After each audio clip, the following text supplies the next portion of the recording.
I'm Jill, that's Jade, this is Plus Points, and are you feeling clever today? I haven't had a cup of tea yet. Oh, I'll take that as a no. How about wise? Brains. Oh, well then, just for you, it's Proverbs, wisdom literature, and tea. Brains? Commit to the Lord whatever you do, and your plans will succeed. What is the point of wisdom literature? And what's it all about, really, when you get right down to it? Dangerous question, that second one. Well, wisdom and the literature discussing it is concerned with right action. It's not about you being the cleverest person around. The key point for this episode is that biblical wisdom books are concerned with right action more than right thought. After all, thinking clever things isn't going to change the world unless you actually do something to go along with it. So it's not that everyone will be catered to by God. More tea, by the way? Sadly not, to the first one at least. It is instead that a life on God's terms succeeds on God's terms, which can be a little bit different to the human definition of success. Oh, okay. So the three main wisdom books we're looking at are Job, Ecclesiastes, and Proverbs. Jews also place Psalms, which we've talked about already, Daniel, which we'll be talking about a little bit in episode 9, and Lamentations into the wisdom category. Song of Songs also counts. Oh, no, wait, I know this one. Song of Songs is not an allegory about Christ's love for the church or God's love for the Israelites, probably. No, it's a piece of erotic writing about sex and marriage and love and faithfulness and stuff. Yeah.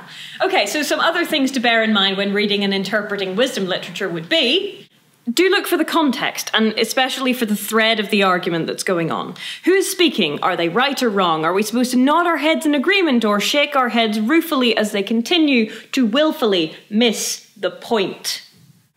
What?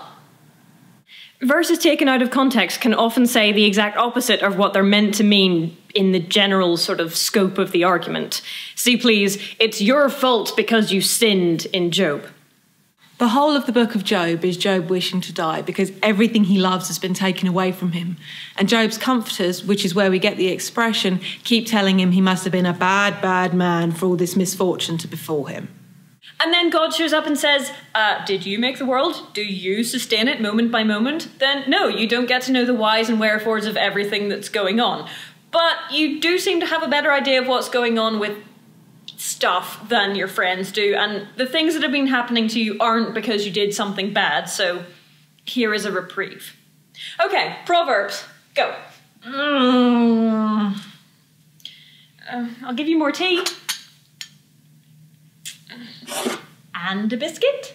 Proverbs are figurative. They're collections of sayings, and sayings by their nature are not literal. A stitch in time may save you exactly 9 future stitches, but most likely not, and that's not the point anyway. The point is a pithy saying that enables you to remember the principle. You're not really going to fall into the mouth of a giant adulteress. Is that a challenge? At least, I really hope not. It's hyperbole to point at a truth. Which is why Proverbs often need to be updated into a modern context so that you can understand them. Though, for example, people don't often have flat roofs around my way, but they can probably grasp the concept of, if you have a nagging spouse inside, it might be better sleeping outside, in the basement, on the roof, anywhere but there. The important thing when reading Proverbs is what is the principle I'm meant to emulate here. Now, where's my tea and biscuit? On then to Ecclesiastes, which is difficult. Because what is it all about, really, when you get right down to it? It definitely does ask the hard questions about life and the meaning of existence without God. What, says the writer, is the point of living? And they conclude that without God, nothing in the world has any meaning at all. Wisdom books aren't easy. Like wisdom itself, the principles are easy, but the application is hard. And sometimes the execution, hi again Ecclesiastes, is downright obtuse. And sometimes they're just cool, like the woman of Valor. Jill, we're talking about the Bible, not Lord of the Rings. No, Valor. Valor with an O and a U sometimes. In Proverbs and in several other places in the Bible, you will sometimes find wisdom personified as a woman, often calling in the streets. No, not like that! Don't do that! Something along those lines. The woman of valor, though, is a little bit different. She is the subject of an acrostic poem at the end of Proverbs, and she's basically praised to the skies as the most amazing woman ever. And it ends with something a little like this. Pleasing ways lie and beauty comes to nothing, but a woman who fears the Lord will be praised. Give her the fruit of her hands and let her works praise her in the gates.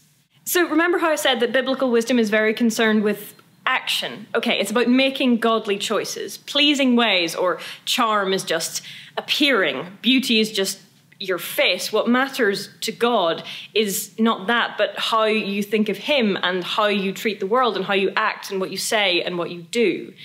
Your pretty face alone can't change the world, but your actions can. Though, if you're Esther and have both down, you too can save a nation. I live in hope. And I stop hogging the biscuits.